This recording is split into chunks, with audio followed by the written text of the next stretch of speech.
Parfait. Donc, merveilleux. On peut lancer ça. Génial. On vous demande encore une fois, humblement, messieurs, dames, d'applaudir le début de ce débat de conflit de classe. Alors, C'est pas une question d'opinion, c'est un fait. Alors, messieurs, dames, le débat est lancé. Mais c'est ça, c'est un conflit de classe. bonsoir. Bonsoir à vous. On est ici même au groupe Abroir, Rosemont, pour cet autre débat de conflit de classe. Oui, voilà. Et de 1, en fait, et de 1, et de 6, en fait, un de plus. On en a plusieurs, on commence à être habitués. Ça commence à rouler, cette affaire-là. Hey, ce soir, un gros débat. On est bien content d'avoir des bons invités qui vont venir en parler. On vous parle d'un sujet qui est assez central en politique et que c'est rare qu'on se permet de mettre un œil dessus, en fait, qu'on se permet de le critiquer ou de le remettre en question. Exactement. On parle ici des partis politiques. Alors, je pense que ça va être assez intéressant pour ou contre les partis politiques. Oui, ça a beaucoup de poids dans la démocratie québécoise.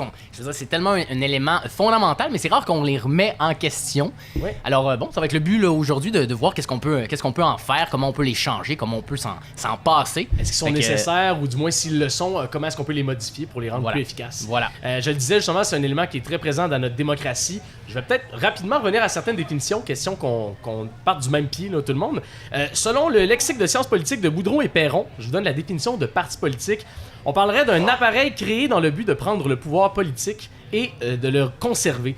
Il s'agit d'une organisation durable pourvue d'un programme politique et qui recherche l'appui de la population en vue d'être portée au pouvoir. La notion que j'aimerais peut-être mettre en lumière ici, c'est l'idée de durabilité. Donc vraiment l'idée que ça s'inscrit dans le temps pour s'installer finalement. Donc c'est quand même une nuance qui est assez importante. L'idée de conquérir le pouvoir aussi comme étant la base là, de la définition d'un parti politique. Il y a là quelque chose d'éloquent là, pour c'est pas nécessairement positif des critiques ultérieures ou négatif. Ouais, c'est ça exactement. En fait, ça nourrit la remise en question. Exactement. Je mettrais peut-être une petite nuance là-dessus. Il y a certains partis politiques qui sont pas nécessairement là pour prendre le pouvoir directement. Par exemple, le Parti vert, le Bloc pot, c'est des partis qui ont quand même qui auraient des visées politiques de pouvoir qui pourraient être établis, mais qui en général ont souvent comme motif d'aller montrer l'importance de leur cause ou donc évidemment de montrer aux autres partis dominants que c'est important de légaliser le pot ou que c'est important à l'environnement. Oui, tout à fait. Mais de signifier une présence aussi idéologique là, dans la société, de saisir d'une question puis de la rendre, là, de lui donner une importance. Oui, absolument. Et qui souvent auraient quand même une plateforme qui leur permettrait de prendre le pouvoir. Là, ça ne veut pas dire ça nécessairement, mais qui ont plus ce mandat-là. Troisième type de parti qui existe également, c'est des partis plus satiriques. Parti Citron au Québec, on a eu parti Rhinocéros également au fédéral. J'ai certaines de leurs demandes, là, entre autres Rhinocéros, transformer le tunnel Louis-Hippolyte Lafontaine en lave-auto gratuit. Déverser de la poudre de Kool-Aid en amont des chutes Niagara pour faire des chutes de jus colorés délicieuses. Alors, c'est le parti de Ce sont de vraies propositions, d'ailleurs. Qui sont tout de même politiques, parce que dans ce contexte-là, on vise à critiquer peut-être certains partis au pouvoir ou en lice. Ou ce système-là. Oui, ou ce système-là. Donc, ça reste des partis qui ont une visée politique, disons-le. Rapidement, une fois les élections complétées, on arrive avec un parti au pouvoir qu'on va appeler le parti ministériel. Au Québec, on l'appelle aussi groupe ministériel. C'est très simple, là, c'est que c'est le parti qui va nommer les ministres, finalement. Le parti qui gouverne. Oui, exactement. Les autres sont des partis d'opposition, dont le parti d'opposition officiel, qui est celui qui a eu le plus de députés après le parti ministériel, donc après celui qui est au gouvernement. Évidemment, le côté durable des partis politiques va être souvent source de critiques. C'est souvent au nom de cette durabilité-là qu'il y a certains scandales qui peuvent sortir. Scandale des commandites, entre autres, au niveau du fédéral. La corruption peut être peut-être associée à l'idée de partis politiques quand ils sont trop dans la durabilité. Oui, exact. Quand ils ont cet intérêt-là de durer dans le temps, ils cherchent plus à se maintenir en tant qu'institution qu'à vraiment apporter un bénéfice pour la société. Enfin, il y a peut-être là un jeu de critique aussi à apporter. À découvrir plus tard, effectivement. L'idée de la ligne de parti aussi, est-ce que c'est une bonne chose? Peut-être qu'on a plus de centralisation à force de perdurer dans le temps. Est-ce que, par exemple, le Parti québécois est dans la même lignée que maintenant? Est-ce qu'à force de rester dans le temps, on se centre pas un petit peu? Je prends le Parti québécois, ça peut être n'importe quel autre parti. Aussi, l'idée des candidats vedettes. On se demande en ce moment si la volonté d'arriver au pouvoir nous amène pas à aller chercher des candidats qui vont être des grands... Des superstars. Des superstars. Comme s'il va y avoir du vedettariat qui s'inscrit dans ce processus-là politique. Oui, exactement. Ça aussi, ça peut être remis en question. Et à l'inverse, des candidats qui magasineraient leur parti. Gertrude Bourdon est un bon exemple dans les élections actuelles. Sinon, également Gaétan Barrette, qui a été un cas en 2014. Mais il y a plusieurs exemples de gens qui ont magasiné les partis. C'est peut-être pas une mauvaise chose, mais en tout cas, ça va être remis en question ici ce soir. Oui, tout à fait. Gabriel, toi, tu vas nous parler un peu des partis politiques qui s'inscrivent dans le temps depuis quand même longtemps, parce que si je me trompe pas, au Québec et au Canada, on a toujours fonctionné avec des partis politiques. Oui, là. tout à fait. L'idée d'un parti politique, c'est une idée qui est fondamentale dans notre démocratie parlementaire actuellement. On n'a connu que ça comme moyen de gouvernement. Ben oui. Depuis 1867, donc ça fait 150 ans, il n'y a eu que 4 partis qui ont gouverné au Québec. Qui ont pris le pouvoir, Ouais, oui, exact. Le Parti conservateur du Québec, le Parti libéral du Québec, l'Union nationale et le Parti québécois. Donc seulement 4 partis qui ont gouverné au Québec en 150 ans. Puis ce qui est éloquent aussi dans tout ça, c'est que dans la très vaste majorité du temps, ils ont gouverné de façon majoritaire. En fait, c'est arrivé à uniquement 3 reprises qu'il y a eu des gouvernements minoritaires au Québec. C'est arrivé une première fois en 2012 sous Pauline Marois, en 2007 sous Jean Charest. Et puis avant, si on remonte dans le temps pour trouver la dernière fois où ça a eu lieu, il faut remonter en 1878 pour retrouver un gouvernement minoritaire. Ouais. Et donc, c'est quand même éloquent. Ça peut servir aussi de critique.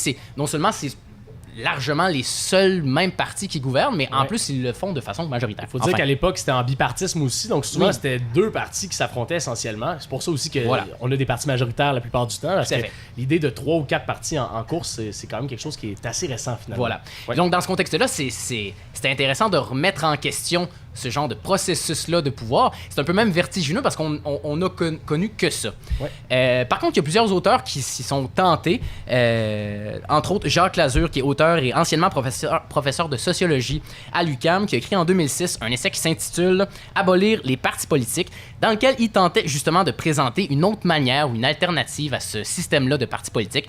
En fait, dans le projet que lui propose, les candidats et les candidates qui se présenteraient à une élection, en fait, auraient l'obligation de ne pas appartenir à un mouvement ou à un parti ou à une organisation. Ce serait donc que des candidats indépendants. Ah. Ce qui est intéressant aussi, c'est que dans ce contexte-là, dans le projet que lui propose, ce serait l'État qui financerait les campagnes, les 125 campagnes, si on veut, de façon indépendante, pour s'assurer que tout le monde part à armes égales. Si on veut qu'il n'y ait pas quelqu'un qui soit, par exemple, millionnaire puis qui puisse investir plus qu'un autre dans sa campagne. Mais dans ce contexte-là, on garde la carte électorale. Donc, les 125 circonscriptions sont toujours là. La représentativité des régions est quand même maintenue là. Oui, exact.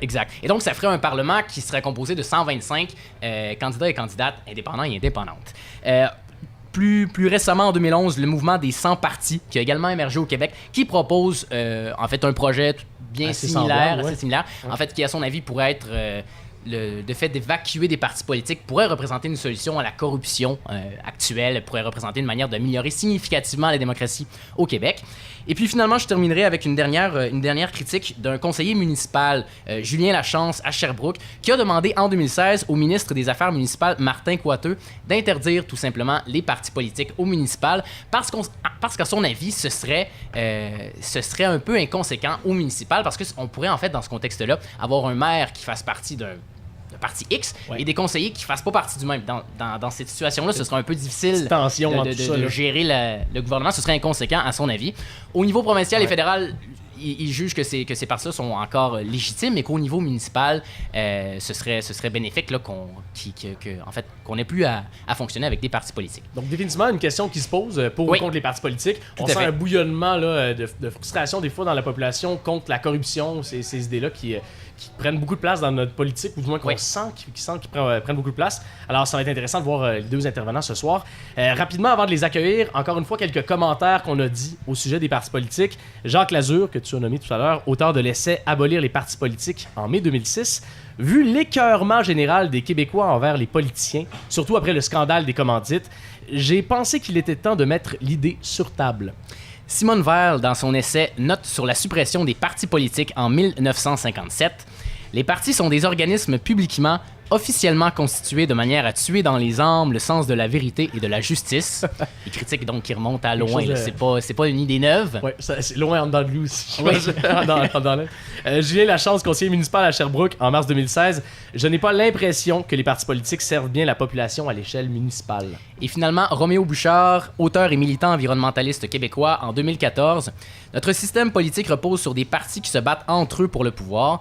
En principe, ils sont censés permettre l'expression de la diversité des attentes de la population par rapport à son gouvernement.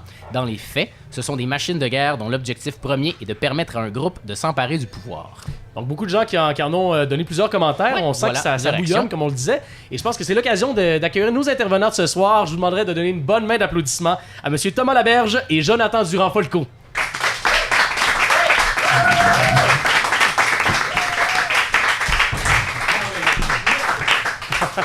Bonjour à vous, messieurs. Hey, bonsoir. Bonsoir. Merci de vous être prêté au Oui, jeu. tout à fait. pour le débat ce C'est soir. très généreux. Merci de nous Alors- l'avoir proposé. Absolument.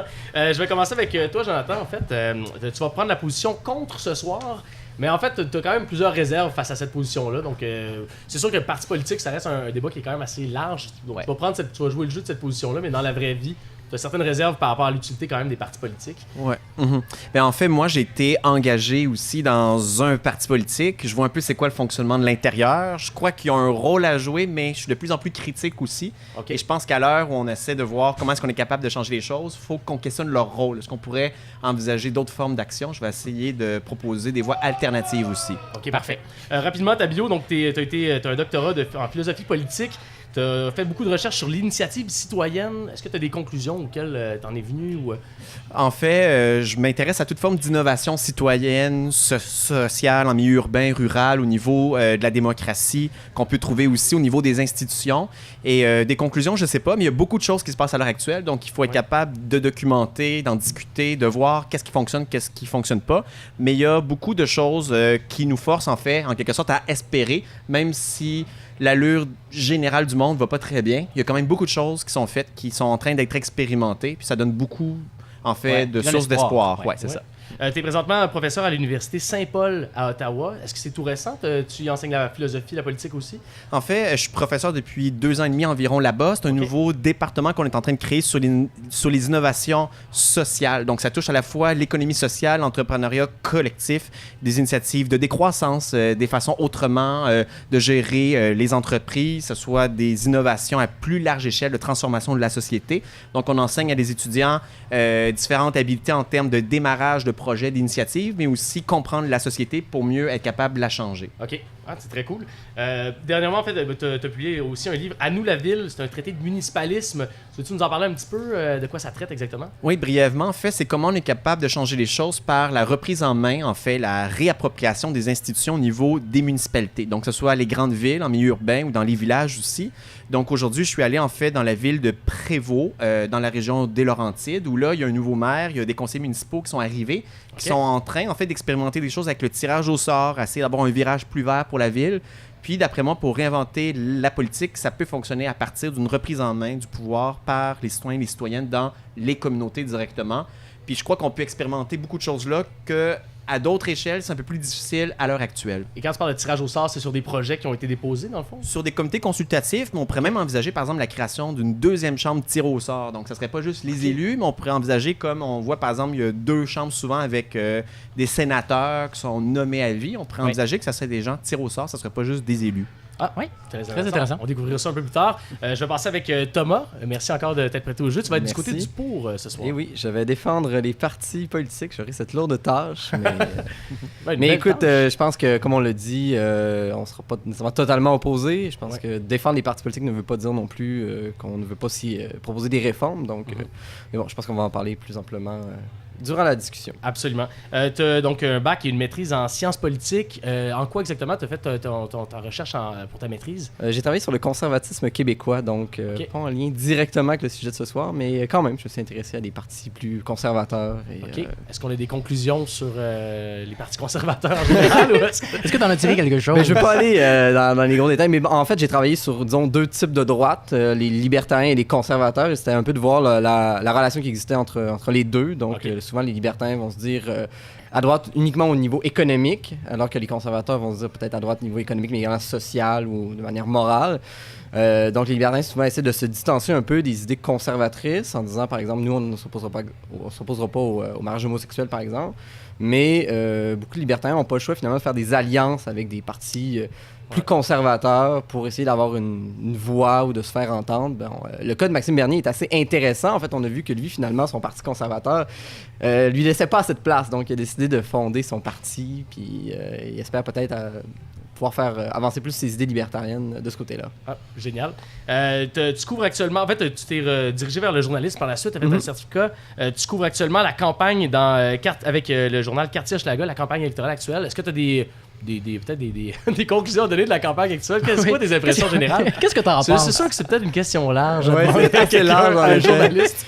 Ben, moi, je débute dans le journalisme. C'est ma première campagne, en fait, Ok. on pourrait dire. Non, je trouve ça très intéressant de voir un peu la politique sous un autre angle, parce qu'évidemment, quand on est en sciences politiques, on traite beaucoup des questions politiques dans des perspectives plus théoriques, c'est ça. Ouais. Là, c'est d'aller voir des politiciens, des candidats, d'un peu voir l'organisation autour, puis de voir un peu comment ces gens-là, c'est quoi leurs idées, comment ils pensent. Puis je trouve ça intéressant, ce côté-là, un peu plus, peut-être un peu plus humain, si on veut. Plus terre à terre, oui, aussi, ça, un contact direct. Tu sais, c'est intéressant aussi de voir parfois des partis avec lesquels on n'est pas nécessairement en accord au niveau des idées, mais de voir quand même que les candidats ils ont de la volonté, ils veulent tous le bien de la population. Il y a personne qui est diabolique finalement. Non, c'est ça. Alors que des fois, on tente de présenter les partis comme étant le mal incarné durant, par exemple, des débats de chefs ou autres. Ouais.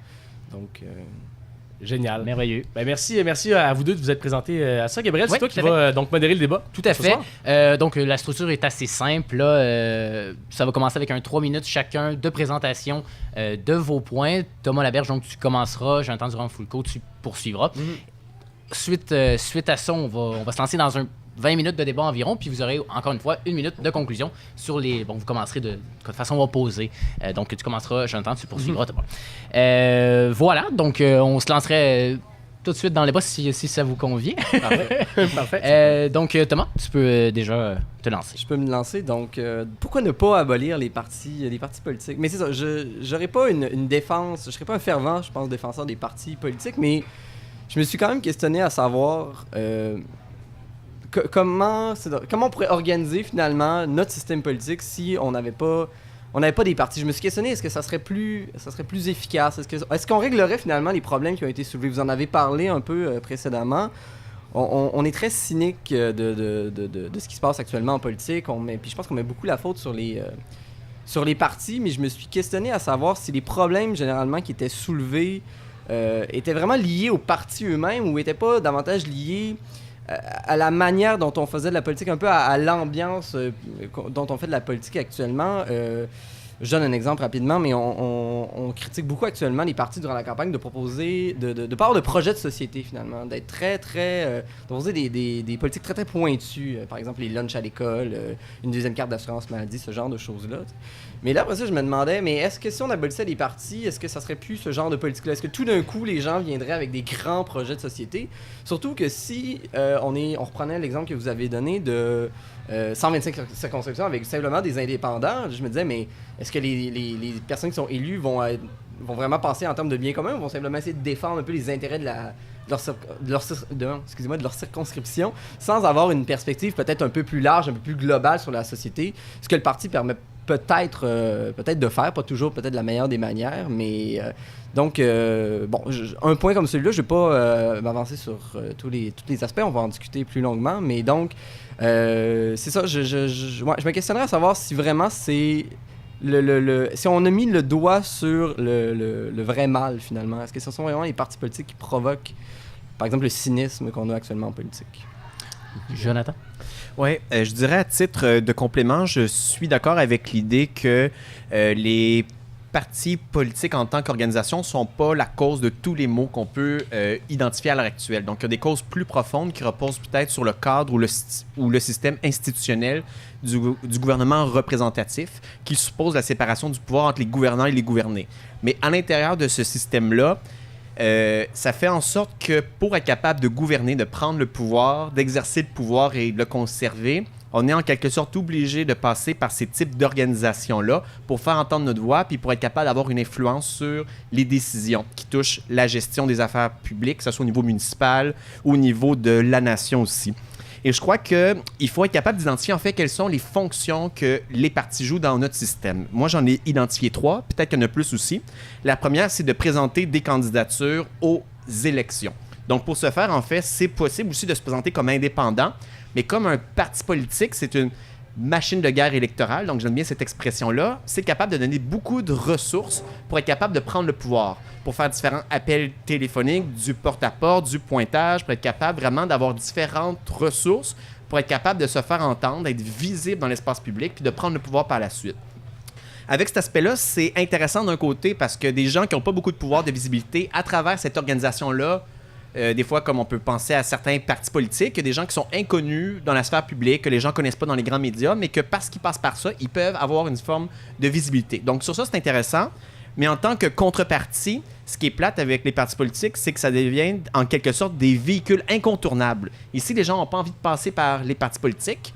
Les gens peuvent faire autrement, mais c'est extrêmement difficile. Et ce qui se passe, c'est que les partis politiques viennent en quelque sorte amener un phénomène de monopole radical sur la vie politique parce qu'on n'est pas capable de passer une vie politique sans leur existence. Et pour se faire entendre, ça devient extrêmement difficile. Donc, ils prennent le contrôle, ils prennent cet espace-là qui pourrait être occupé peut-être autrement. Ensuite, un des éléments qu'on peut voir qui serait peut-être utile avec les partis politiques, c'est le fait qu'ils offrent une vision, un projet de société, des propositions concrètes, un plan à proposer pour la population. La contrepartie qu'on voit avec ça, c'est que souvent, ce programme-là qui a été conçu de façon parfois très élaborée, une fois au pouvoir, le rôle du parti politique, c'est d'appliquer son plan, son programme en fait. Donc, vu qu'il va avoir le pouvoir pour une durée assez courte, il va essayer de tout faire pour être capable d'appliquer son programme. Ça peut être pour des bonnes raisons, donc des programmes qui seraient intéressants sur certains critères de démocratie et de justice. Ça peut être des programmes moins intéressants aussi, mais sa fonction, ça va être d'imposer son plan le plus vite possible. Et ensuite, il va devoir argumenter avec d'autres forces pour être capable, en quelque sorte, d'imposer sa ligne, en fait, sur la direction des affaires publiques, au lieu d'être porté sur la négociation, la délibération, le compromis même. Donc, le rôle des partis politiques, c'est de dominer, en quelque sorte, la vie politique pendant leur durée qui sont au pouvoir et ensuite d'être capable de reprendre le pouvoir lors des prochaines élections. Donc, ça peut amener des problèmes. Et ultimement, peut-être pour conclure, la dernière fonction des partis, c'est de présenter des candidatures qui ont une vision commune, des intérêts communs, des propositions qui vont être capables d'être appliquées. Mais ultimement, ça va être la chose publique qui va être, en quelque sorte, pensée en fonction de l'exercice du pouvoir. Comment est-ce qu'on est capable de convaincre l'opinion publique? Comment est-ce qu'on est capable d'imposer nos idées? Comment est-ce qu'on va être capable de réagir par des sondages, par la gestion de crise, par les relations publiques, pour être capable de se faire entendre puis d'être capable, en quelque sorte, d'influencer l'opinion publique selon notre intérêt? Même si, ultimement, tous les partis politiques et les gens qui s'impliquent, la plupart du temps, je crois qu'ils ne veulent pas uniquement servir leur intérêt propre. Donc ça, c'est une supposition. Il y a peut-être beaucoup de gens qui veulent aussi prendre le pouvoir pour triompher, pour avoir de la gloire, pour exercer le plus de pouvoir possible pour eux-mêmes. Mais il va y avoir cette idée-là que les partis, en quelque sorte, vont prioriser leur intérêt en tant qu'organisation aussi. Oui. Donc, ils peuvent passer leur intérêt en tant que parti politique avant l'intérêt du public dans son ensemble. Donc ça, c'est un autre problème, un piège peut-être qui vient avec leur existence. Donc, il y a plein de critiques que je préfère, mais je vais commencer avec celui-ci. Oui, ben, je vous relancerai déjà sur une première question assez vaste quand même. Est-ce que, on a mentionné quelques critiques, tu en as mentionné aussi quelques-unes, est-ce que les partis politiques représentent donc un bienfait dans la démocratie? On peut faire des distinctions aussi au niveau municipal, au niveau provincial, au niveau fédéral. Mais est-ce qu'il y a là un bienfait où au final, si c'est pas une épine, une écharpe dans le pied, là, si on veut? Peut-être Thomas sur cette question-là. Ben, encore là, la question de savoir si les partis sont bons pour la démocratie, je pense que ça dépend un peu du cadre, un peu comme tu l'as suggéré aussi. Bon, là, on me dirait que ça serait pas une démocratie, mais s'il y avait un seul parti, ça serait pas très bien. Je pense que ça serait pas enviable. Donc, je pense que ce qui est intéressant, en fait, dans un système comme le nôtre, même s'il est très loin d'être parfait, c'est d'avoir minimalement une concurrence entre les partis, d'avoir plusieurs partis, et donc d'avoir peut-être une espèce de contre-pouvoir. On a parlé du fait que les partis devaient arriver au pouvoir puis essayer, c'est ça, d'imposer leur vision, d'être très, très efficaces dans leur mise en application de politique, mais ils doivent quand même gouverner avec les partis dans l'opposition. Puis, bon, on le dit, les partis sont souvent élus de manière majoritaire, mais malgré tout, il semble y avoir une espèce parfois de réserve quand même, de discussion avec les partis en opposition, de permettre des amendements à des projets de loi, par exemple. Ouais. Il y a des échanges qui peuvent être faits. Il y a des échanges qui sont faits, puis je pense que là, ça dépend peut-être plus de la philosophie de chacun des partis. On le sait que quand le Parti conservateur au fédéral était là, il était plutôt autoritaire, finalement. Il passait des projets de loi qui appelaient omnibus, c'est-à-dire qu'il y avait beaucoup de lois en même temps, et tout ce que les partis d'opposition pouvaient faire, par exemple, la NPD, il essayait juste de lire le bottin téléphonique pour finalement écœurer les conservateurs parce qu'ils pouvaient rien faire. C'était une manière de protester qui était un peu... Ouais. Donc... mais donc, malgré ces excès-là, au final... C'est ça, je pense donc qu'en fait... les échanges peuvent être bons. Oui, puis tu dis, est-ce que c'est un bienfait pour la démocratie? Mais je dirais, en fait, c'est ça. Il doit y avoir plusieurs partis, il doit y avoir une certaine mise en concurrence, finalement, des différents partis pour que ce soit plus sain pour la démocratie, finalement. Oui, mais je suis entièrement d'accord avec ça. S'il y avait un seul parti politique autorisé, le parti unique, En fait, on pourrait se douter qu'il y aurait plusieurs problèmes qui seraient liés à ça. Il y aurait peut-être une forme de démocratie interne, comme en Chine. On peut supposer que il y aurait des formes de concurrence interne à travers cette organisation-là pour exercer le pouvoir. Mais ultimement, c'est plus sain d'avoir plusieurs organisations avec des projets différents qui sont capables d'argumenter, débattre ou ainsi de suite. Donc, je trouve que cet élément-là de pluralisme des idées, des intérêts qui se regroupent selon des valeurs communes, des orientations idéologiques, culturelles ou ainsi de suite, c'est quelque chose d'intéressant.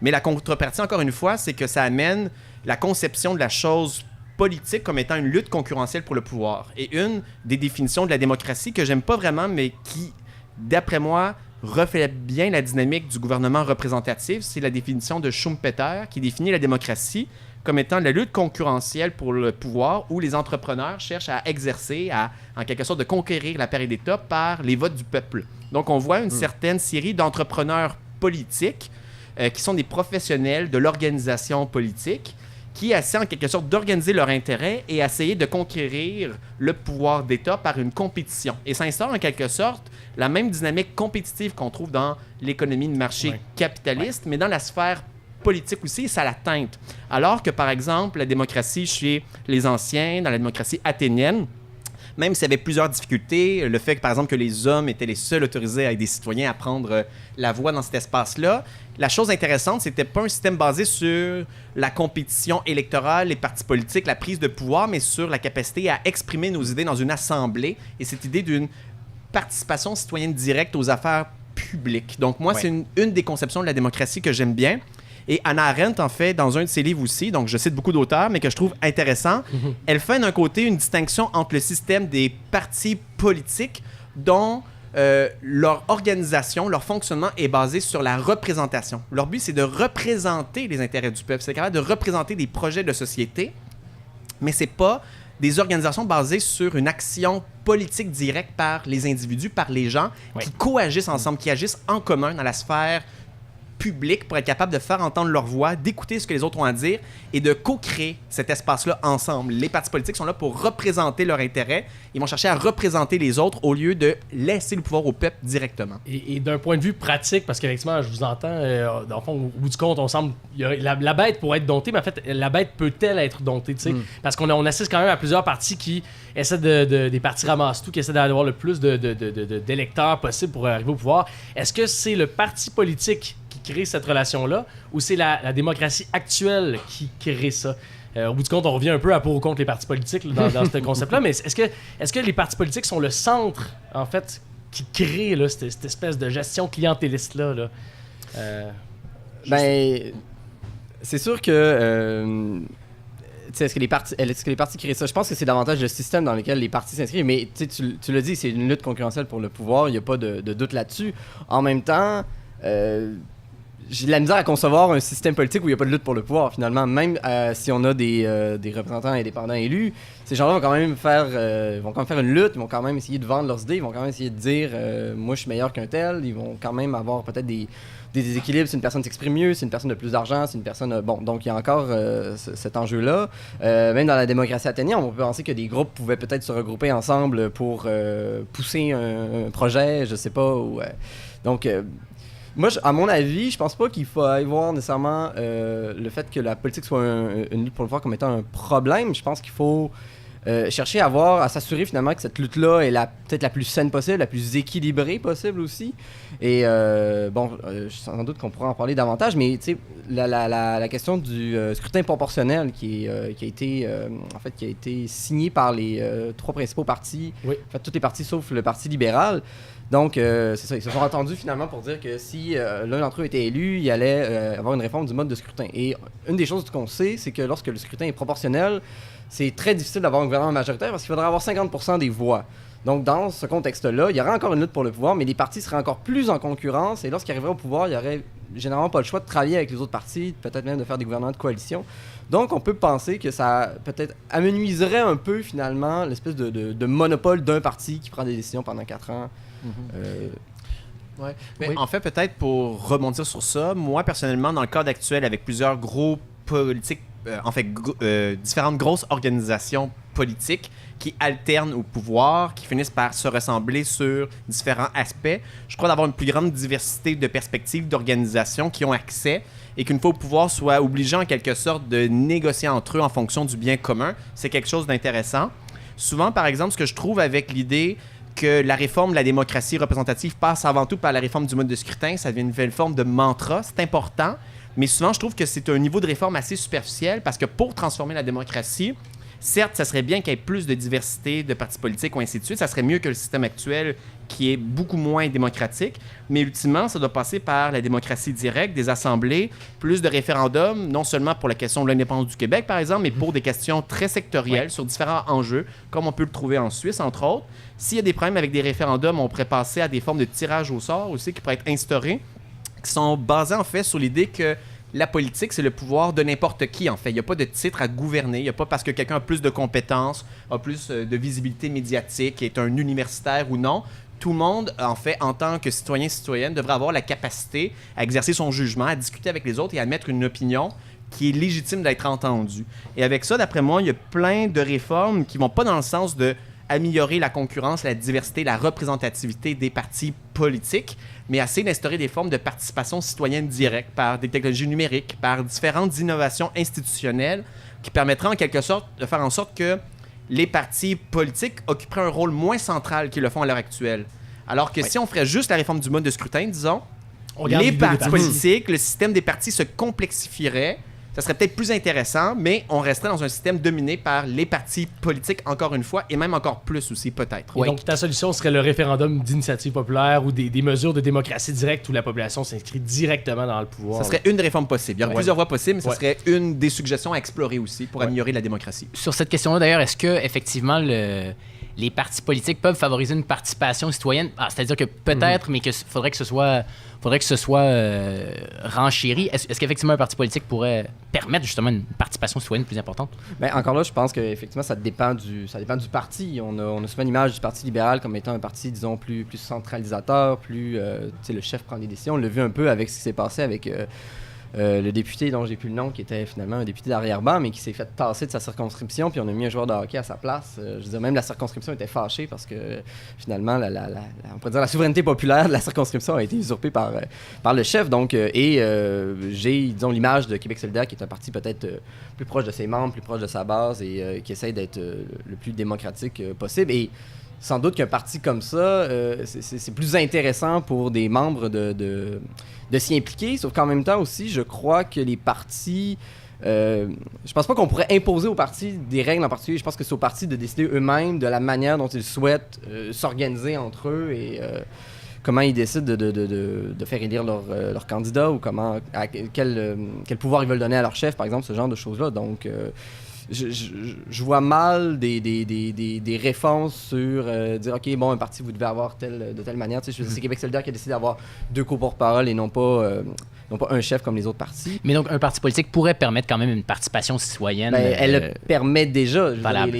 En théorie, les membres peuvent aller dans les congrès, proposer des orientations. Après ça, est-ce que les partis respectent ce qui a été voté? Le permettent toujours. Mais c'est ça. Donc là, écoutez, je suis pas dans le secret des dieux de ces partis-là. Je ne milite pas dans aucun parti. Mais donc... ça pourrait se faire quand même. En théorie, un parti peut avoir... le permet, en fait. Est-ce qu'il le permet assez? Est-ce qu'il le permet bien? Mais je pense que, juste aussi pour rebondir un peu sur ce que tu disais, c'est pas la même chose non plus un parti qui permet la participation citoyenne, c'est-à-dire vous pouvez venir à notre congrès et décider un peu des orientations. Et ce que Jonathan parlait de référendum d'initiative populaire, où là, t'as pas besoin d'être membre d'un parti, t'as pas besoin de te commettre, c'est que tous les citoyens peuvent décider de se positionner sur une question. Et je suis assez d'accord, je pense que c'est effectivement des mécanismes qui peuvent être intéressants, qui sont complémentaires aussi au parti, mais je pense quand même qu'il faut rester avec quand même l'idée de parti puis disons d'orientation peut-être un peu plus générale, parce que je veux pas non plus tomber dans l'espèce de fétichisme de l'efficacité, mais il faut quand même que les choses se passent aussi, puis les référendums c'est du temps, c'est des ressources qui sont mises là-dedans, donc je suis pas contre, mais je pense quand même que je pense pas que toute décision pourrait être prise via référendum. Ouais. Je relancerai peut-être, vous en aviez parlé un peu tour à tour, dans un contexte où il y a une crise climatique qui prend de plus en plus d'importance, des inégalités sociales, économiques aussi qui s'aggravent. Est-ce que les partis politiques représentent le meilleur véhicule pour transformer la société à ce niveau-là? Tu parlais qui ont le monopole radical de la vie politique. Est-ce que bon, est-ce qu'ils ont une efficacité d'abord, puis est-ce qu'ils sont nécessaires ensuite pour effectuer ce virage-là, gestion-là, du moins, plus radical, si on veut? Ouais. En fait, sur ce point-là, je crois qu'à un certain moment donné, pour être capable de faire une vraie transition énergétique, on doit transformer les institutions de l'économie politique, à la fois dans la sphère justement de comment on régule notre économie, quels choix on fait pour les modes de production, de consommation, d'échange, ainsi de suite, puis les institutions aussi. Peut-être que les partis politiques vont avoir un rôle à jouer dans un certain moment de la transformation de la société, mais ultimement, d'après moi, ça part avant tout des mouvements sociaux, des groupes citoyens, des actions directes, des actions collectives, des mouvements de conscientisation qui permettent en fait d'exercer une grosse pression sur les institutions. C'est sûr qu'à certains moments, s'il y a des formes de synergie qui peuvent se créer avec un parti politique, disons, qui veut lutter activement avec des grosses réformes et qui est prêt à se tenir debout une fois au pouvoir pour mener ces transformations-là assez fortes, ça serait quelque chose d'intéressant où il pourrait avoir peut-être, dans certains contextes précis, une forme de synergie entre des mouvements sociaux qui poussent sur les institutions puis des gens au pouvoir qui sont ouverts à ça. Mais une fois au pouvoir, le parti politique est confronté à des choix parce qu'il va essayer, d'une part, d'imposer son programme à lui, d'être un peu sous une influence de ses membres. Il doit être à l'écoute de la population. Il y a des gens qui ne seront pas d'accord avec ces transformations-là. Et les pouvoirs de l'oligarchie, de l'establishment, les intérêts au niveau économique, social, culturel, qui ne veulent pas que les choses changent, vont tout faire pour faire pression sur les partis aussi, pour qu'ils maintiennent le système en place. Donc, autrement dit, ce que je crois qui est extrêmement important, c'est de voir la transformation de la société, non pas portée par les organisations politiques qui prennent le pouvoir. Elles sont peut-être des rouages, certains moments, mais même une fois qu'ils vont prendre le pouvoir, s'il n'y a pas de mouvement pour pousser ces partis-là, ils vont être influencés par les autres forces, qui sont les forces du statu quo, de l'establishment, de l'oligarchie, qui vont faire pression sur eux et il n'y aura pas de transformation de la société. Donc, actuellement, par exemple, le cas de Projet Montréal, ils arrivent au pouvoir, ils ont des belles idées. S'il n'y a pas de mouvement citoyen pour pousser dessus, on pourrait se douter que les changements vont être assez mineurs, assez superficiels. Donc, le changement ne vient pas de l'intérieur des partis politiques. Ils sont peut-être un ingrédient, mais ça doit venir quelque chose de beaucoup plus large qui n'est pas de la sphère partisane elle-même. Tu as une réponse à donner à ça, Thomas? C'est sûr que la question des changements climatiques, c'est vraiment une question qui est effectivement très centrale actuellement. Mais moi, au contraire, j'ai l'impression en fait que cette question-là nous montre à quel point on a besoin finalement d'un parti politique puis d'un parti qui est capable en quelque sorte de transcender finalement les intérêts individuels puis le clientélisme. Puis c'est à mon avis ce qui manque cruellement actuellement aujourd'hui. On l'a vu un peu au débat des chefs pour ceux qui l'ont vu. Juste la manière dont on allait prendre des citoyens puis les citoyens relataient un peu leur cas très très spécifique. J'ai 2 enfants en CPE, nanana. Qu'est-ce que vous me proposez? Tu sais, je veux dire, les changements climatiques, on peut pas aller dans cette logique-là parce que c'est généralement des politiques qui vont impliquer des désagréments pour les gens. Là, Québec solidaire qui propose, par exemple, de ne plus avoir de voitures à essence, puis qui propose... Bon, tu sais, je veux dire, c'est des choses qui... Donc, à mon avis, à ce niveau-là, j'ai l'impression que oui, il faudrait vraiment avoir des partis politiques qui, évidemment, qui prennent en charge ce cas-là, puis qui vont de l'avant avec des politiques qui vont effectivement sans doute déplaire à des gens, mais qui vont être pour le bien de tous et le bien à long terme. Mais en même temps, j'étais quand même d'accord aussi, je pense pas que ça s'oppose totalement à ce que Jonathan a dit, c'est-à-dire qu'il faut que ce soit un parti aussi qui ait une légitimité qui soit très forte aussi.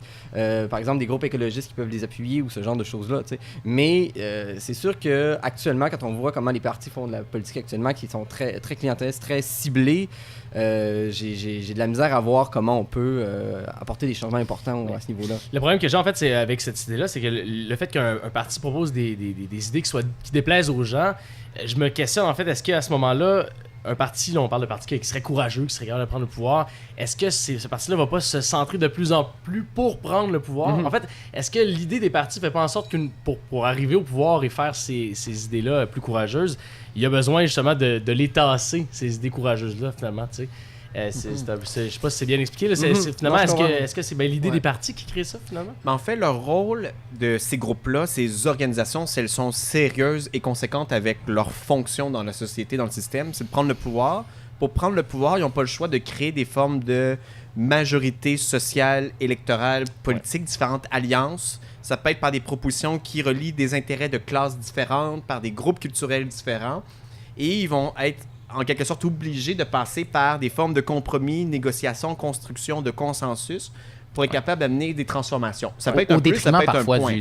au détriment parfois de leurs idées. Oui, Donc, c'est ça. Parfois, ils vont perdre en radicalité pour essayer d'aller chercher le pouvoir. Fait que ça, c'est une des tendances qu'on observe. Quoiqu'à l'heure actuelle, ce qu'on peut voir dans différentes sociétés, dans différentes démocraties dites occidentales et même ailleurs, je ne suis pas assez au courant de ce qui se fait dans l'ensemble des pays du globe, c'est un certain effritement des partis du centre, on pourrait dire du centre-gauche, centre-droite, qui finissent par s'alterner à être dans le consensus du néolibéralisme. Et on voit une certaine montée, en fait, des groupes d'extrême droite et même une certaine montée de la gauche de rupture, gauche radicale, qui était mise de côté pendant très longtemps, qui revient aussi sur le devant de la scène. Et là, on voit que peut-être que la meilleure façon de changer les choses, c'est pas juste d'aller vers la forme de compromis mou, une forme d'extrême centre, mais c'est en essayant de proposer des projets courageux, des projets qui ont de l'audace ou ainsi de suite. C'est une des stratégies possibles. Mais pour faire ça, il faut être capable, encore une fois, de convaincre la majorité de la population parce que le système électoral est basé sur le principe majoritaire. Et il faut être capable de construire un propos qui va être capable de raisonner avec le sens commun, avec la majorité des gens. D'après moi, c'est utile parce que si on est pur, on va être idéaliste, radical, pur dans ses positions, on peut pas agir politiquement parce que agir politiquement, c'est agir avec les autres, c'est capable d'influencer les autres. Donc, cette idée-là ici. Là, je sais pas si je suis pour ou contre, mais je pense que les partis politiques peuvent avoir une forme de recentralisation qui est très forte, mais dans certains contextes, ils peuvent contribuer à une radicalisation du propos de leur projet. Puis ça peut être quelque chose de bien aussi dans certains contextes. Mais on peut se questionner aussi sur pourquoi, tu as soulevé, par exemple, en Europe, il y a beaucoup de gouvernements qui sont élus plus d'extrême droite. On voit le terme démocratie libérale qui apparaît, mais c'est aussi en raison d'un contexte, en fait, c'est le contexte des réfugiés actuellement. Donc, je sais pas si on peut simplement dire que c'est en raison des partis, mais c'est davantage dans un contexte particulier. Puis en fait, ce qui est dommage, c'est qu'on voit une radicalisation à droite quand on voit les réfugiés, mais sur les changements climatiques, il n'y a pas cette radicalisation-là qui s'opère parce que, en fait, je sais pas exactement pourquoi, je suis pas un expert de la question, mais j'ai l'impression qu'on a un peu de difficulté à politiser la question des changements climatiques. Mais j'ai l'impression que c'est un je sais pas qu'il faut pas en parler, mais que c'est un sujet qui dépasse aussi beaucoup juste la question est-ce que les partis politiques peuvent agir ou non là-dessus. Ouais. Mais dans ce contexte-là, donc, par exemple, on sent qu'à partir du moment où un parti politique aura un projet ambitieux sur une lutte contre le changement climatique, est-ce que l'idée même de prendre le pouvoir en viendrait à délaisser petit peu par petit peu ses ambitions climatiques pour justement aller chercher cette majorité-là dont il a besoin à cause du système de parti dans lequel on est, puis dans quelle mesure ça peut être relativement efficace ou non, ou s'il faut donc que ça parte de la base puis de mouvements sociaux vis-à-vis d'un contexte politique qui est, en tout cas pour le moment, pas nécessairement favorable à cette transformation-là ou à cette lutte-là des changements climatiques au niveau des partis. Là. Mais je pense qu'il peut y avoir une espèce de mouvement un peu en parallèle. Tu sais, quand même, actuellement, on en parle quand même beaucoup de la question des changements climatiques. On en parle sans doute pas suffisamment. Il y a beaucoup de partis qui se positionnent de manière plutôt molle sur cette question-là des changements climatiques, mais c'est quand même un enjeu dont on discute plus. Puis je pense qu'il y a beaucoup de groupes environnementaux qui doivent se dire c'était le temps, c'est peut-être un peu tard, mais au moins ils le font, tu sais. Donc, je pense que les groupes sociaux peuvent arriver peut-être très lentement à réussir à imposer certains sujets aux agendas politiques et peut-être faire en sorte que des positions qui auraient été considérées comme beaucoup trop radicales il y a plusieurs années vont être aujourd'hui débattues au débat des chefs et peut-être vont éventuellement faire leur chemin. Est-ce que c'est la manière la plus efficace de faire avancer les choses? Parce qu'on sait que les changements climatiques, c'est il y a une question d'urgence. Est-ce que c'est la manière la plus efficace? Peut-être pas, mais en même temps non plus, je suis pas sûr qu'il faudrait arriver dans un gouvernement autoritaire, éco-autoritaire ou je ne sais trop. Éco-fasciste. Oui, c'est ça. Mais, peut-être en fait sur ça, pour reprendre peut-être un cas qui est encore dans notre actualité un peu, la démission fracassante de Nicolas Hulot, donc le ministre, ex-ministre français de l'écologie, de l'environnement, je ne sais plus c'était quoi le nom de son poste exactement, qui, en quelque sorte, a démissionné parce qu'il se sentait impuissant dans cet appareil gouvernemental, dans ce parti politique aussi, qui n'accordait pas la priorité à ce changement qui était, à ses yeux, et à mes yeux aussi, aux yeux de beaucoup de gens, comme étant assez central. On ne peut pas dire on va favoriser la croissance d'abord, l'économie de marché, le libre-échange, puis les changements climatiques. C'est une priorité, mais il y en a d'autres qui sont plus urgentes. Donc, lui, en fait, il y a plusieurs analyses qui ont essayé de voir est-ce que c'est parce qu'il était dans un gouvernement de centre orienté d'abord vers l'économie. S'il avait été dans un autre parti politique, est-ce qu'il aurait peut-être eu plus d'influence? Est-ce qu'il aurait pu agir? Est-ce que c'est le fait qu'il soit dans un groupe de gauche ou de droite, ou peu importe, c'est le fait d'être dans cet appareil-là, puis que ultimement, sa présence à lui cautionne en quelque sorte le fait que les gens en France, ils disaient « Moi, je veux pas être la personne présente qui va faire en sorte que les gens ne vont pas bouger. Ils vont croire, parce que je suis présent au gouvernement, en tant que représentant dans un parti politique au pouvoir, que je vais m'occuper de l'écologie, puis que moi, je vais pouvoir changer les choses. Ils se sentaient impuissants, isolés, seuls. Donc, ce qu'ils disaient en fait, c'est que peut-être pour changer les choses au niveau de l'écologie, on doit agir directement dans différentes sphères. Et de ce point de vue-là, si on doit présenter des candidatures à différents niveaux, OK, on peut essayer ça, mais d'après moi, le plus efficace, c'est de voir concrètement, en tant qu'auto-organisation citoyenne, qu'est-ce qu'on peut faire pour changer nos milieux de vie le plus près de nous et comment on est peut-être capable de faire disons, présenter des gens comme cheval de Troie à différents niveaux de gouvernement, influencer les institutions, action directe. Sans mais que on ça ne peut passe pas se nécessairement par les contenter partis. de présenter par les partis politiques. C'est peut-être une option possible, mais si on centre notre attention sur ça, puis on attend que le bon parti arrive au pouvoir, on a perdu la game, pour employer un anglicisme. On a perdu, en fait, notre capacité à changer les choses. Donc, peut-être que ça va arriver aussi, mais il ne faut pas miser tous nos œufs dans le panier des partis pour changer les choses. Je vous relancerai peut-être sur une dernière question avant de prendre des questions du public. De façon peut-être un peu plus comme une conclusion, quel genre de réforme est-ce que vous pensez qui serait disons, nécessaire ou qui pourrait améliorer les partis ou même dans la vie politique, d'autres alternatives qui passeraient pas par des partis politiques qui feraient en sorte que la vie politique serait plus saine? Je mettrais peut-être juste en même une sous-question à ça, en fait, parce que souvent, on juge les promesses électorales, beaucoup de promesses électorales qui sont faites par les partis et qui sont pas tenues, finalement. Est-ce que ça peut passer par, justement, plus de pouvoir au directeur général des élections, par exemple, ou un organisme qui chargerait que ces promesses-là soient tenues, peut-être, là, au niveau de ça? Fait que oui, réforme de parti, qu'est-ce qu'il y en a? Beaucoup de questions quand même. Hey, on se Il y a un questionne vaste programme ce soir, hein, on va se le dire. Plus de questions que de réponses.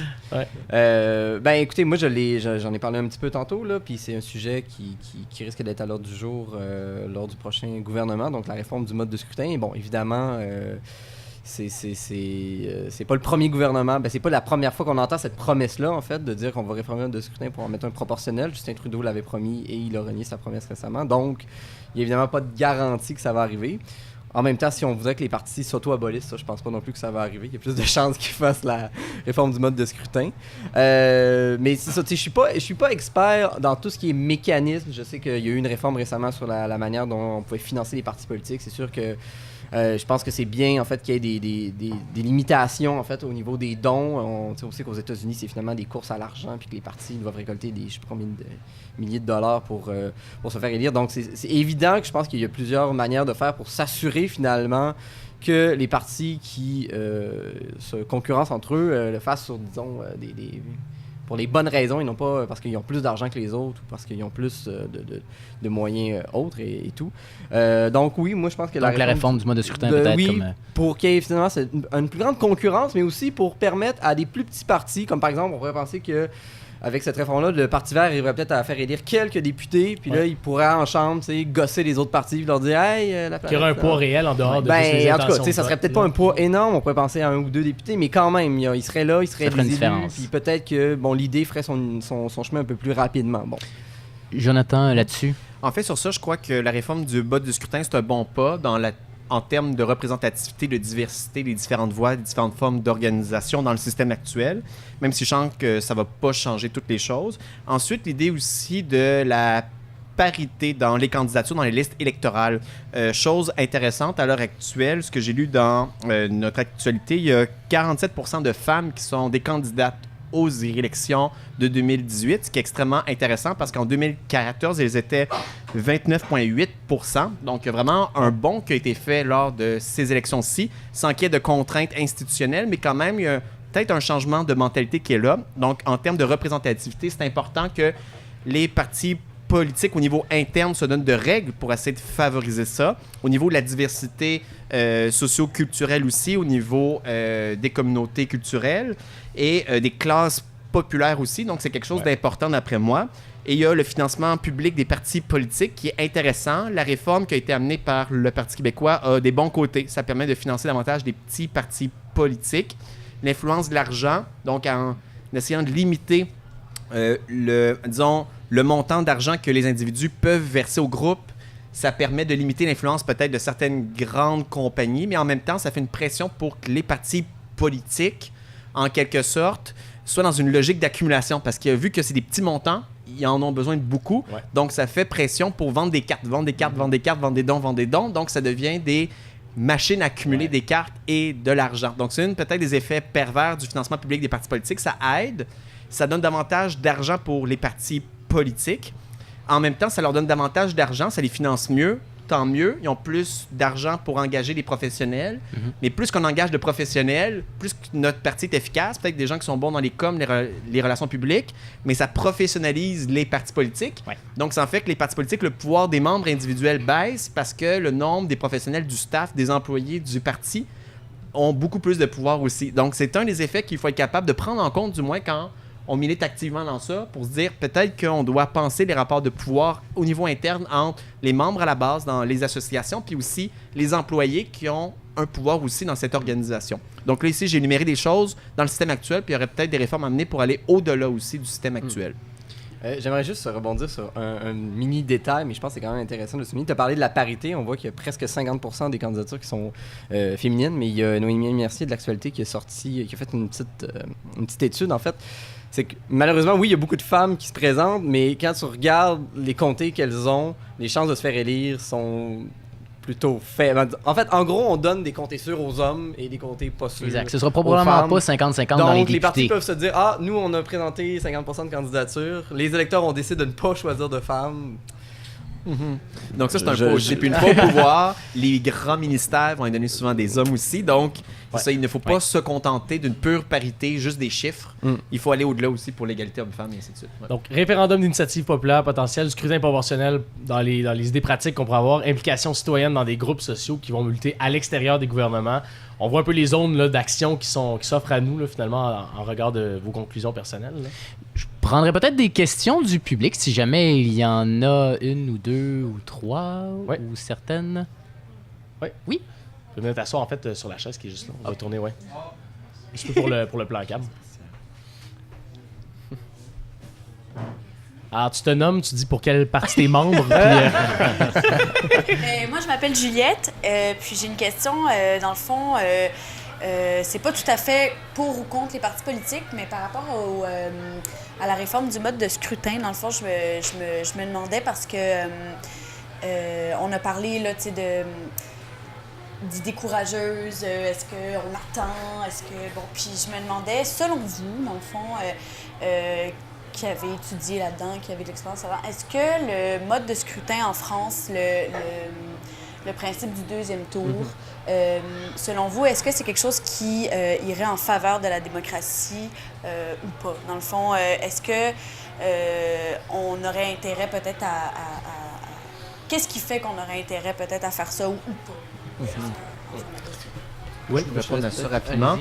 Moi, personnellement, je trouve quelque chose d'excitant avec le deuxième tour en tant que personne qui ne vit pas en France, qui regarde le premier tour, qui passe au premier tour, deuxième tour. Ce que ça instaure comme dynamique parfois, qui est un piège aussi, c'est que les personnes se présentent et là, après ça, on vote en fonction de qui est susceptible de passer au deuxième tour. Puis ultimement, on se retrouve avec un choix avec les deux mêmes groupes souvent qui sont mis en place. Quoique ça peut changer. Même en France, on a pu voir que des nouveaux partis politiques peuvent arriver aussi avec Emmanuel Macron compagnie. Quelque chose, d'après moi, qui serait un peu mieux que le deuxième tour, ça serait le vote préférentiel.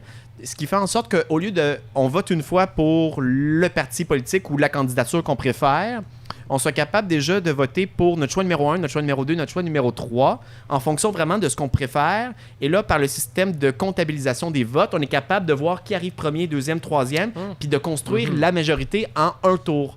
Donc, ça permet d'avoir un peu l'avantage du 2 tours sans avoir à passer par un deuxième tour qui est beaucoup... en fait, qui est plus long à faire. Coûteux aussi. Là. Et qui est plus coûteux et qui amène souvent un débat à deux personnes. Alors que si on a plusieurs groupes politiques, et là, parfois, on a un choix, on va voter peut-être pour la personne qu'on aime le plus, mon choix numéro 2, la personne qui est plus susceptible. Je pense que ça reflèterait mieux les préférences des électeurs, même si j'aime pas penser en termes purement de préférences individuelles, mais ça permettrait enfin d'avoir un système où là, on prévoit vraiment qui les gens préfèrent. Puis l'avantage du deuxième tour, c'est de faire en sorte que c'est pas comme au Québec, par exemple, où quelqu'un peut gouverner avec 30% des voix, 40% des voix. On est obligé de construire la majorité à 50% des voix par le vote préférentiel. Peut-être on pourrait faire ça aussi. Puis ça serait plus fin, puis plus juste avec ce que les gens ont envie de élire comme gouvernement. As-tu une réponse à donner? Ouais, mais je connaissais pas ce mode de scrutin-là. C'est effectivement intéressant. Effectivement, je pense que le deuxième tour aussi a quelque chose d'intéressant aussi. C'est pas non plus la panacée, je pense pas. Mais c'est sûr aussi, on se dit, bon, ça permet par exemple de voter selon peut-être plus ses convictions pour le premier tour. Et tu te dis, bon, au deuxième tour, j'irai voter pour le moins pire des deux, en quelque sorte. Là. Mais c'est sûr aussi, peut-être que ça fait... Le deuxième tour est davantage stratégique. On dit que le parti gagne avec au moins 50%, mais est-ce que c'est un vrai 50%? Tu sais, je pense à la dernière élection en France, justement, où c'était Emmanuel Macron contre Marine Le Pen du Front National au deuxième tour. J'imagine qu'il y a beaucoup de gens qui sont allés voter contre le Front National et non pas pour Emmanuel Macron, mais il est quand même rentré avec, j'imagine, 60-70% des voix. Donc peut-être que ça donne une espèce de légitimité qui est un peu... artificielle. Ouais, ou surfaite, ou enfin. Mais non, mais je pense que c'est quand même intéressant aussi, quand même, comme réforme aussi. Puis ça peut se combiner avec le scrutin proportionnel également. Là. D'autres questions? Oui, peut-être dans le public. Oui, moi, c'est une question totalement intéressée, mais je voulais savoir, en fait, premièrement, pour ce qui est de l'abolition ou pas des partis politiques, à quel point, parce qu'on a parlé beaucoup de manière universelle, des partis politiques en général, on a parlé des changements climatiques, mais dans le contexte québécois particulier, où là, on a une nation qui est dominée par une autre, donc à quel point les partis politiques nuisent ou pas à la question nationale, ou même dans une situation où on aurait une proportionnelle, à quel point d'établir une proportionnelle pourrait ou non nuire à la question nationale dans une situation qui est quand même particulière ici. Peut-être sur ça, pour essayer de répondre, ce que je trouve intéressant dans la conjoncture actuelle avec la diversification des voix, des options politiques, c'est que la question nationale n'occupe plus le centre de la vie politique comme ça a été le cas durant une longue période de l'histoire du Québec. Moi, personnellement, en ayant une certaine position où la question nationale est importante aussi, alors qu'aujourd'hui aussi, on tend la bête de côté en disant ce qui est urgent, c'est l'environnement, c'est l'économie, puis la question nationale, on la met de côté. Pour moi, ça nous met une forme de complexification où la question nationale est obligée de dialoguer avec d'autres questions. Donc, elle apparaît plus comme étant celle qui va être au-dessus des autres. Puis avec la réforme du mode de scrutin, peut-être ce qui serait intéressant, je sais pas, c'est de diversifier les rapports possibles avec une gauche indépendantiste, gauche fédéraliste, droite souverainiste, groupe vert, des positions mitoyennes, un spectre de couleurs qui représenterait mieux en fait la diversité des visions qui peuvent être présentes dans la société actuelle.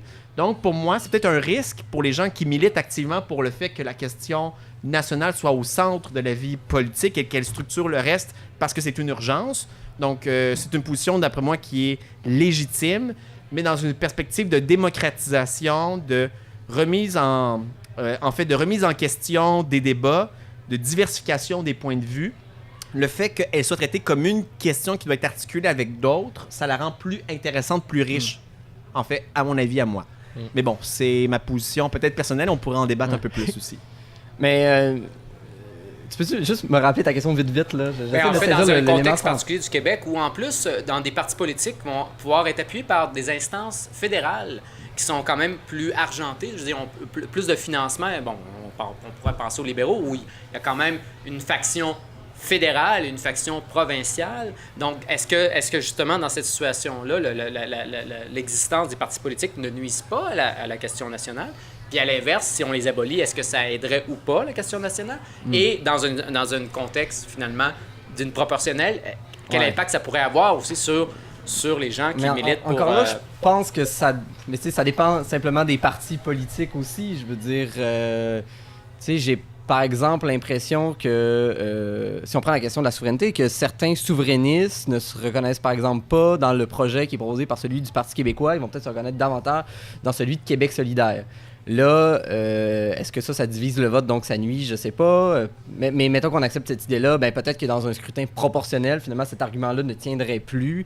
Et donc, pour des gens qui seraient souverainistes, ils pourraient se dire, ben, que ce soit le PQ ou Québec solidaire, ben, si les deux sont au pouvoir, on a quand même un certain nombre de candidats, ou du moins, mettons, 50% des candidatures, peut-être que ça serait plus facile de pousser la question de l'indépendance, mais...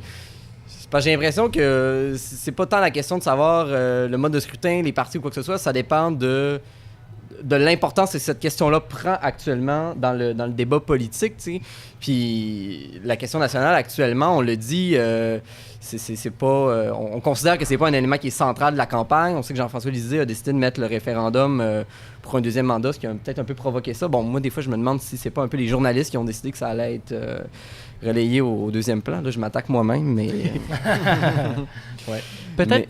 Oui, vas-y en terminant. Non, mais c'est juste ça, c'est que je sais pas si... En fait, je sais pas si la question nationale est si différente dans ce contexte-là qu'une autre. Ben, en fait, c'est une question qui est effectivement très macro. C'est-à-dire, je pense que c'est important... Ben, en fait, je pense que les gens qui veulent défendre la question nationale, j'ai l'impression que les partis sont la meilleure manière actuellement de le faire parce que ça permet de coaliser leurs forces autour d'un élément central, mais je vais finir là-dessus, je pense qu'on a plus de temps. Oui, ben peut-être je vous laisserai sur une dernière minute là, de conclusion. Jonathan Durand-Folco, tu peux commencer. Peut-être. Donc, à titre de conclusion, ce que je voulais évoquer aussi, c'était peut-être des perspectives de dépassement du système des partis politique, est-ce que c'est possible?